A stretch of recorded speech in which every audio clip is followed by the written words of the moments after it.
एक छोटे से गांव में दो भाई बहन राहुल और सिया अपने माता पिता के साथ रहते थे। राहुल बड़ा भाई था और सिया उसकी छोटी बहन।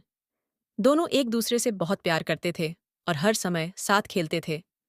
उनका परिवार साधारण था, लेकिन वे खुश थे।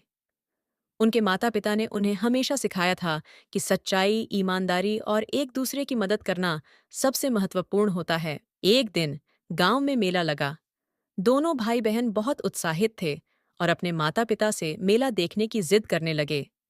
माता पिता ने उन्हें कुछ पैसे दिए और मेला देखने की अनुमति दी। मेला बहुत बड़ा और रंगीन था। वहाँ कई प्रकार की दुकानें, खेल और खिलौने थे। राहुल और सिया एक खिलौनों की दुकान पर गए, जहाँ सिया की नज़र एक सुंदर गुड़िया पर पड़ी। सिया ने उस गुड़िया को लेने की इच्छा जाहिर की, लेकिन उसके पास इतने पैसे नहीं थे। राहुल ने अपनी छोटी बहन की आंखों में खुशी की चमक देखी और उसने सोचा कि उसे अपनी बहन की खुशी के लिए कुछ करना चाहिए। राहुल ने अपने पास के सारे पैसे सिया को दे दिए ताकि वह अपनी पसंदीदा गुड़िया खरीद सके।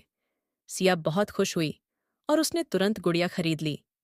राहुल ने देखा कि सिया कितनी खुश है और उसे यह जानकर खुशी हुई कि उसने अपनी बहन के लिए कुछ अच्छा किया है। लेकिन मेले से लौटते समय राहुल ने देखा कि अब उसके पास खुद के लिए कुछ खरीदने के पैसे नहीं बचे थे।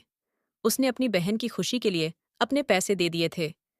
ये सोचकर उसे थोड़ी निराशा हुई, लेकिन उसने इसे जाहिर नहीं किया और अपनी बहन के साथ हंसता खेलता घर लौट आया।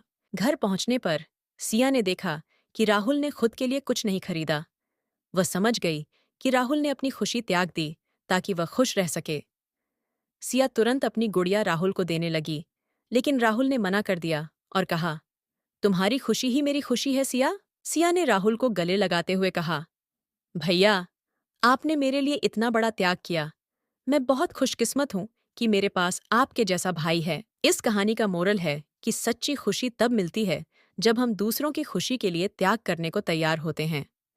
परिवार और रिश्तों में एक दूसरे के लिए प्यार और बलिदान ही असली संपत्ति होती है।